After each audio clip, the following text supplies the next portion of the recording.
Yoga, c'est la pratique, mais ce n'est pas n'importe quelle pratique. C'est avant tout une pratique en compréhension de quelque chose de juste, quelque chose qui nous permettra de reconnaître notre vraie nature, quelque chose qui va augmenter Sattva Guna dans notre esprit. Et pour toute personne qui cherche à établir une pratique juste de yoga, il y a un incontournable, c'est le deuxième chapitre des Yoga Sutras de Patanjali, Sadhana Pad.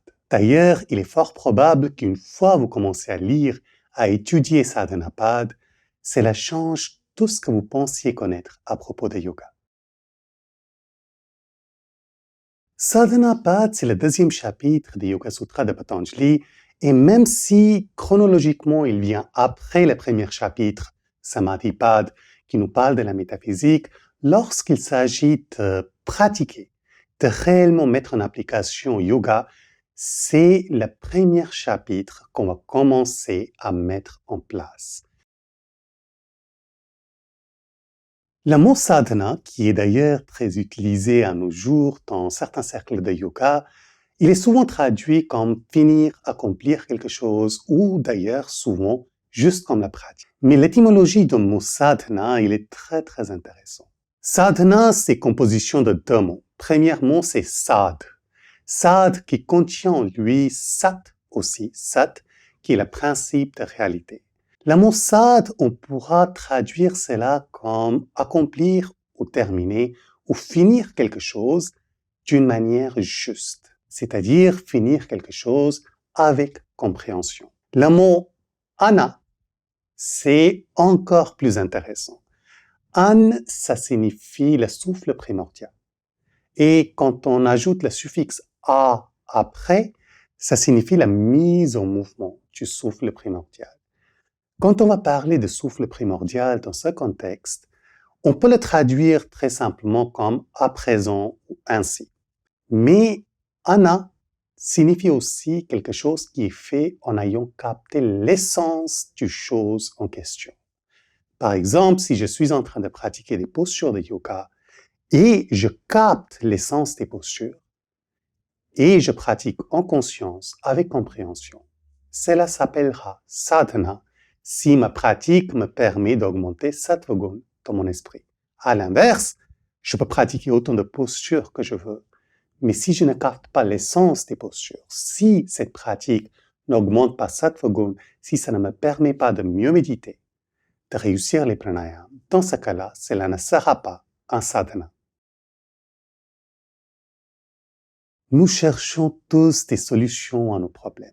Mais qu'est-ce qui se passe quand on ne capte pas la vraie nature d'un problème? Prenons un exemple très pragmatique. Vous allez chez un médecin, peut-être vous avez mal à l'épaule, peut-être une fièvre, et le médecin vous regarde et vous dit, tenez, prenez un paracétamol. Maintenant, il se peut que ça le soigne, mais il se peut aussi que 10 jours plus tard, la douleur revient ou la fièvre revient avec un autre problème secondaire. Qu'est-ce qui s'est passé? C'est que le médecin n'a pas pris le temps de diagnostiquer correctement le problème. Et donc, le paracétamol, qui aurait pu être une solution à un autre problème, était moins efficace et a même réussi à cacher le vrai problème. N'importe quel problème qu'on prend, que ce soit un problème de santé, psychologique, que ce soit un problème de la vie quotidienne, si on ne capte pas l'essence de la problème, si on ne capte pas sa source, si on ne la diagnostique pas correctement, ça devient très difficile de trouver une solution juste. Pareillement, quand on commence à appliquer une solution, il est tout aussi important que notre solution soit juste. Si j'ai mal à l'épaule, dans ce cas-là, capter comment faire les exercices que le kiné me donne est tout aussi important que le kiné diagnostique correctement mon problème. Et c'est toute la puissance de Sadhana Pad. Il est divisé en 4 sections et on peut le voir presque dans 2 parties. Première partie, les premières 2 sections, qui vont se concentrer à explication des problèmes. Pourquoi on souffre? Qu'est-ce qui se passe? Quelle est la nature de la souffrance et ses causes, ses mécanismes?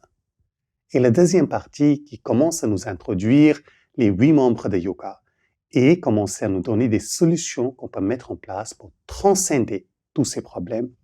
Et je dis tous ces problèmes parce qu'il n'y a aucun problème physique, mental, sociétal qui ne peut pas être transcendé une fois on commence à mettre en place les Yoga Sutras de Patanjali. Les Yoga Sutras, ils sont écrits dans une forme très spécifique et assez unique à l'Inde, à l'hindouisme, bouddhisme, jainisme, surtout en ce qui concerne les textes écrits entre 5e siècle avant Jésus-Christ et jusqu'au 5e siècle après. Cette forme littéraire qui s'appelle les sutras. On peut traduire les sutras comme thread, comme mala, mais cette forme, elle est très unique. Elle cherche, pour faciliter la transmission orale et la rétention des sutras, elle cherche à transmettre une très grande savoir en utilisant le minimum des mots possibles. Et donc chaque mot, il est précis, il est bien choisi. Ces sutras, ils étaient faits pour qu'un maître les transmet à un élève.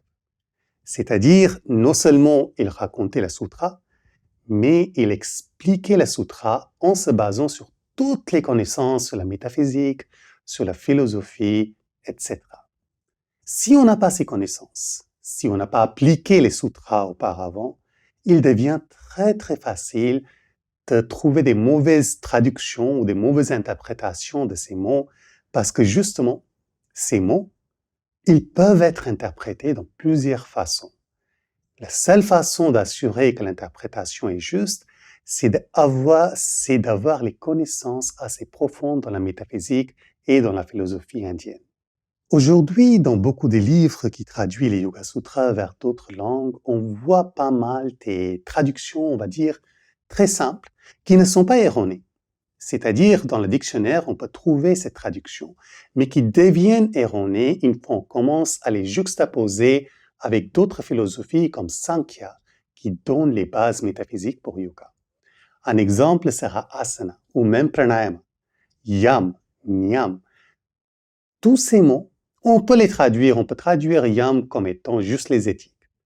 Mais une fois on commence à juxtaposer notre connaissance de métaphysique à propos de comment les sens cognitifs vont vers l'avant, capter que yam, c'est ya, mouvement devant, et ma, mesure.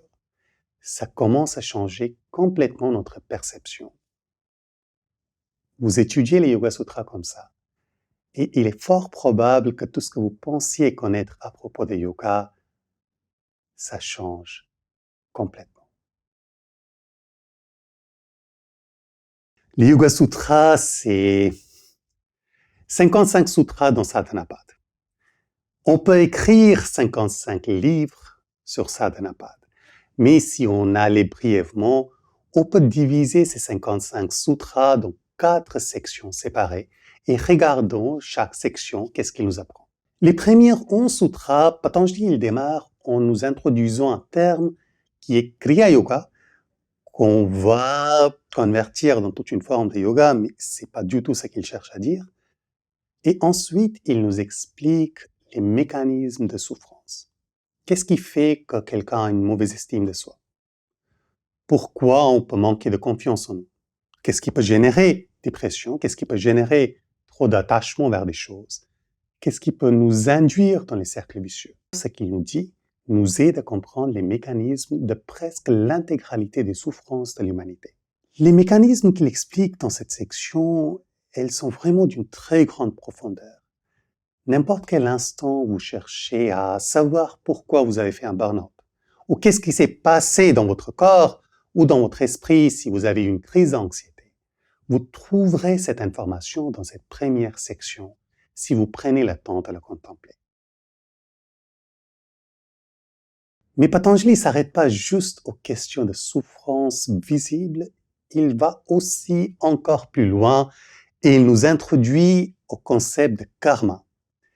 Karma, on en a souvent entendu parler, bon karma, mauvais karma, fais des bonnes choses, sinon tu vas accumuler mauvais karma, et ce n'est absolument pas aussi simple que ça. Ce que nous dit Patanjali dans cette deuxième section, qu'on va dire démarre avec Sutra 12 et continue jusqu'à Sutra 25, c'est une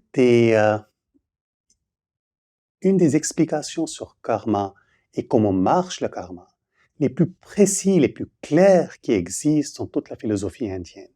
Et surtout, Patanjali, elle nous montre comment on peut sortir de sous l'emprise de karma, parce qu'une fois il commence à nous expliquer ce que c'est vraiment karma, je me souviens de ma propre apprentissage. Au début, moi, j'avais juste l'impression que je n'étais qu'une marionnette et karma, il était en train de jouer avec moi comme il voulait. Mais Patanjali, il donne le problème et ensuite il donne la solution aussi. La troisième section, c'est commençons de Sutra 26 et allons jusqu'à Sutra 45.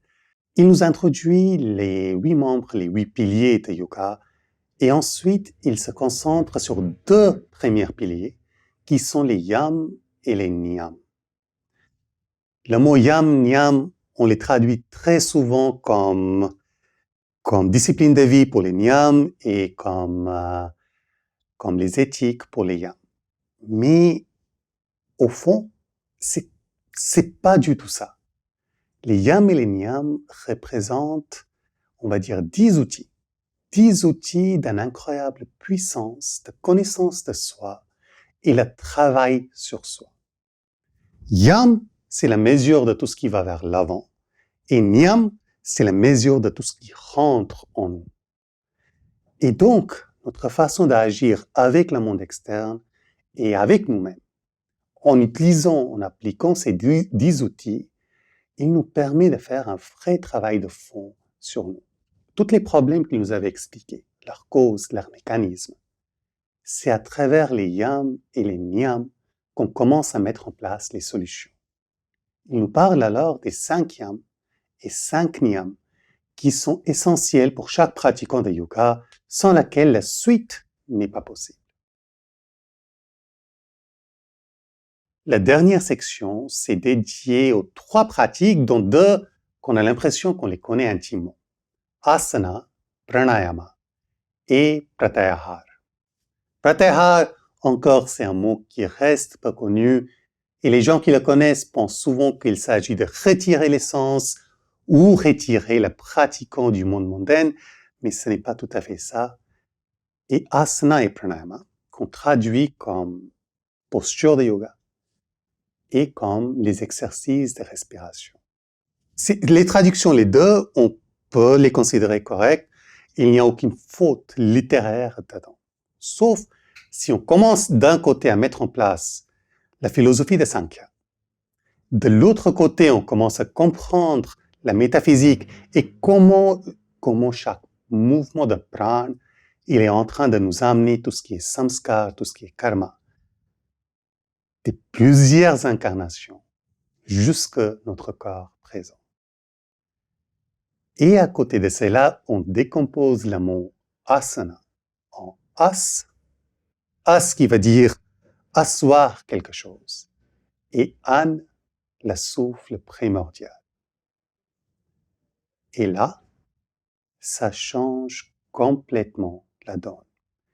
On lit les 3 sutras où Patanjali parle des asanas en utilisant cette définition. Et à côté, on la lit en traduisant asana comme les postures de yoga. Et je peux vous dire que l'effet va être juste transformateur. On peut les pratiquer comme des postures de yoga. On peut dire qu'effectivement, quand je fais la posture du triangle, je suis en train de faire Trikonasana. Ou on peut chercher à capter la vraie essence de ce que nous dit Patanjali et transformer la vie de l'intérieur. Transformer tout ce que nous sommes de l'intérieur. Pranayama, je vous parle même pas. Sa définition, la profondeur de ce qu'il dit quand il décrit la pratique, il est juste immense. À nos jours, on va souvent acheter un livre, lire Sadhanapad, il y a une traduction, et je répète, les traductions titres littéraires peuvent être tout à fait correctes, une petite commentaire, et on pense qu'on a capté qu'est-ce que Patanjali nous disait il y a 2000 ans. Sauf déjà la forme des sutras, comme je vous disais, elle est très spécifique, très unique à l'Inde, et surtout à cette époque. Et aussi, il y a toute la connaissance de métaphysique et philosophie, et pas juste étudier comme un universitaire, mais l'appliquer, qui est très très important. Et dernière partie, c'est que les Yoga Sutras, mais tous ces textes de l'époque, ils n'étaient jamais faits pour être lus. Ils étaient faits pour être entendus. La vibration des mots choisis par Patanjali est tout aussi importante que la compréhension de leur définition, de leur sens. Donc la meilleure façon d'étudier les sutras, et Sadhanapad aussi en l'occurrence, c'est à travers transmission orale. C'est à travers contemplation de chaque mot, chaque vibration. Et à côté de cela, améliorer notre compréhension grâce à la métaphysique, grâce aux explications un peu plus détaillées et les commentaires des anciens maîtres, comme les commentaires de Vyasa.